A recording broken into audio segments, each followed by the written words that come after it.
We all made this journey for a reason.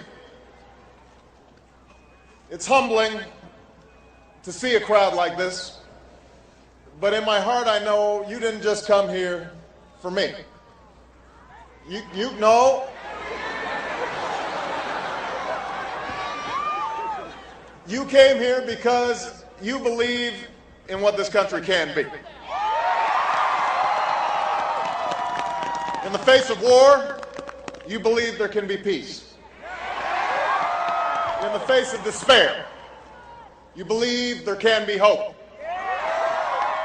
In the face of a politics that shut you out, that's told you to settle, that's divided us for too long, you believe that we can be one people, reaching out for what's possible, building that more perfect union. That's the journey we're on today. But let me tell you how I came to be here. As most of you know, I'm not a native of this great state.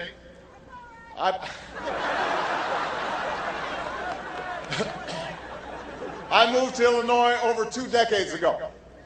I was a young man then, just a year out of college. I knew no one in Chicago when I arrived was without money or family connections.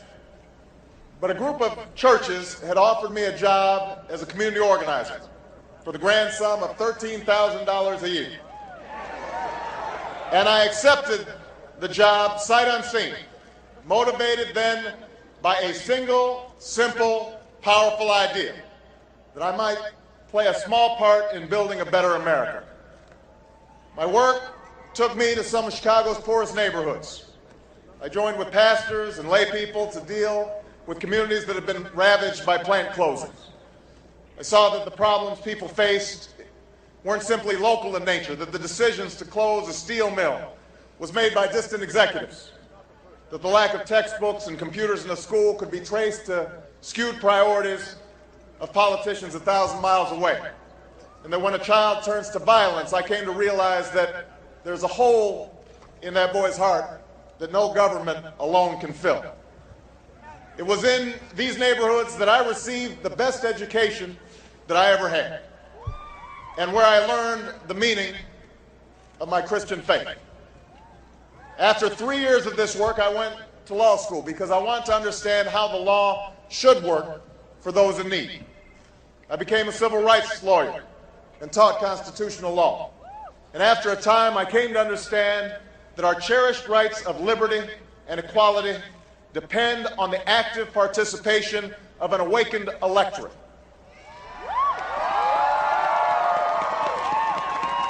It was with these ideas in mind that I arrived in this capital city as a state senator. It was here in Springfield where I saw all that is America converge. Farmers and teachers, businessmen and laborers, all of them with a story to tell. All of them seeking a seat at the table. All of them clamoring to be heard. I made lasting friendships here, friends that I see in the audience here today. It was here where we learned to disagree without being disagreeable. That it's possible to compromise so long as you know those principles that can never be compromised. And that so long as we're willing to listen to each other, we can assume the best in people instead of the worst. It's why we were able to reform a death penalty system that was broken. That's why we were able to give health insurance to children in need. That's why we made the tax system right here in Springfield more fair and just for working families. And that's why we passed ethics reform that the cynics said could never, ever be passed. It was here in Springfield where North, South, East, and West come together that I was reminded of the essential decency of the American people, where I came to believe that through this decency, we can build a more hopeful America. And that is why, in the shadow of the old state capitol, where Lincoln once called on a house divided to stand together, where common hopes and common dreams still live, I stand before you today to announce my candidacy for President of the United States of America.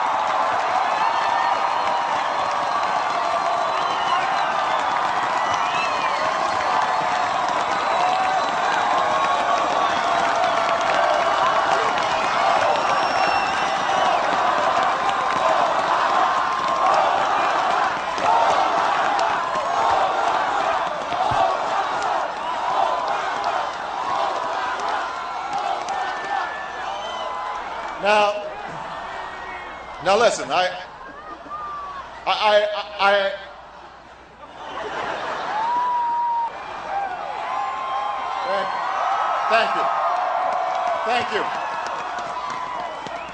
Thank you. Look, I recognize that there is a certain presumptuousness in this, a certain audacity to this announcement. I know that I haven't spent a lot of time learning the ways of Washington, but I've been there long enough to know that the ways of Washington must change.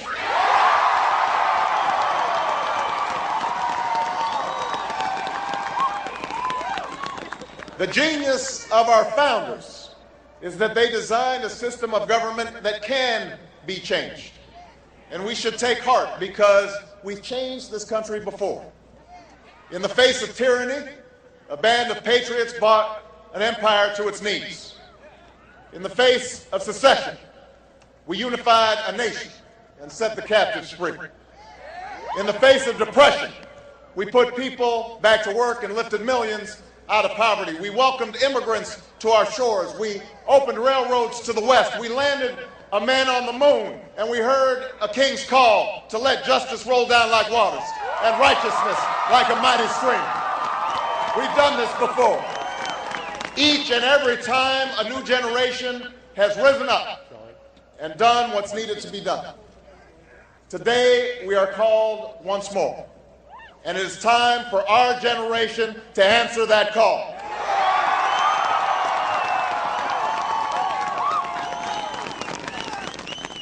For that is our unyielding faith, that in the face of impossible odds, people who love their country can change it. That's what Abraham Lincoln understood. He had his doubts, he had his defeats, he had his skeptics, he had his setbacks, but through his will and his words, he moved a nation and helped free a people. It's because of the millions who rallied to his cause that we're no longer divided, north and south, slave and free. It's because men and women of every race, from every walk of life, continued to march for freedom long after Lincoln was laid to rest, that today we have the chance to face the challenges of this millennium together, as one people, as Americans.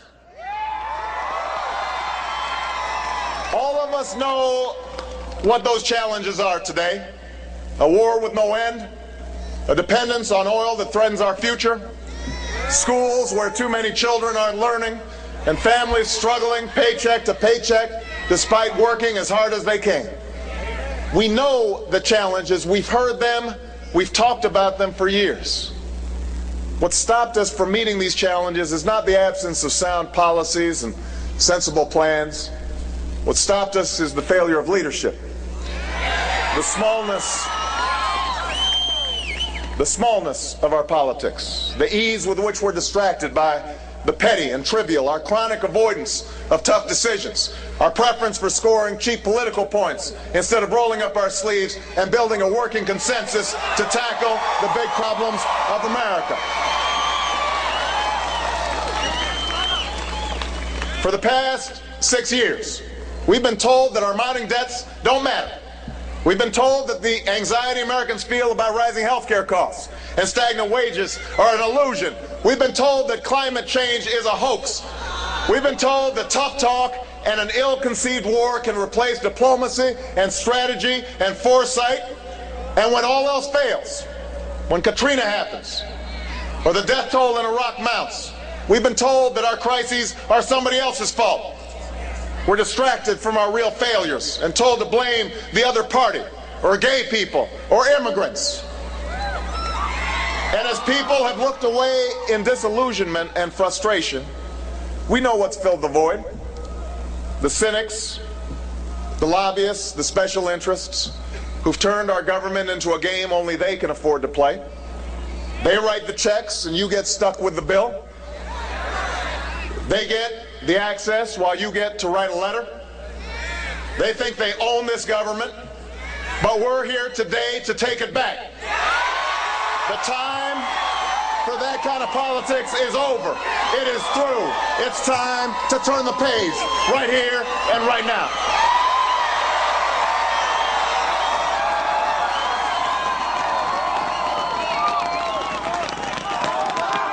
Now look.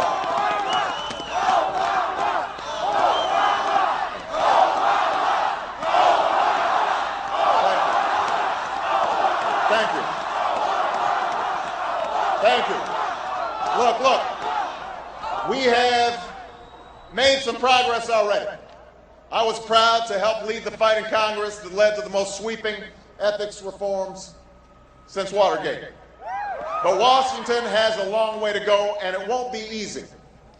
That's why we'll have to set priorities. We'll have to make hard choices. And although government will play a crucial role in bringing about the changes that we need, more money and programs alone will not get us to where we need to go. Each of us, in our own lives, will have to accept responsibility for instilling an ethic of achievement in our children, for adapting to a more competitive economy, for strengthening our communities and sharing some measure of sacrifice. So let us begin. Let us begin this hard work together. Let us transform this nation. Let us be the generation that reshapes our economy to compete in the digital age. Let's set high standards for our schools and give them the resources they need to succeed. Let's recruit a new army of teachers and give them better pay and more support in exchange for more accountability. Let's make college more affordable. And let's invest in scientific research. And let's lay down broadband lines through the heart of inner cities and rural towns all across America. We can do that. And as our economy changes, let's be the generation that ensures our nation's workers are sharing in our prosperity. Let's protect the hard-earned benefits their companies have promised. Let's make it possible for hardworking Americans to save for retirement. Let's allow our unions and their organizers to lift up this country's middle class again. We can do that.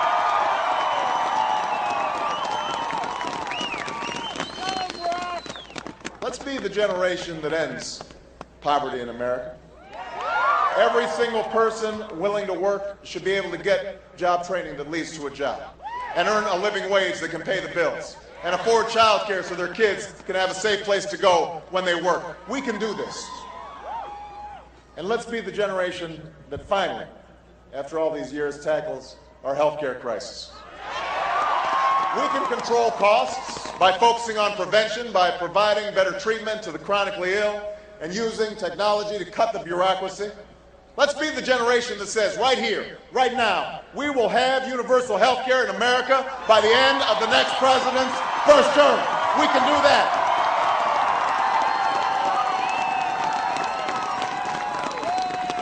Let's be the generation that finally frees America from the tyranny of war. We can harness homegrown alternative fuels like ethanol and spur the production of more fuel-efficient cars. We can set up a system for capping greenhouse gases. We can turn this crisis of global warming into a moment of opportunity for innovation and job creation and an incentive for businesses that will serve as a model for the world. Let's be the generation that makes future generations proud of what we did here.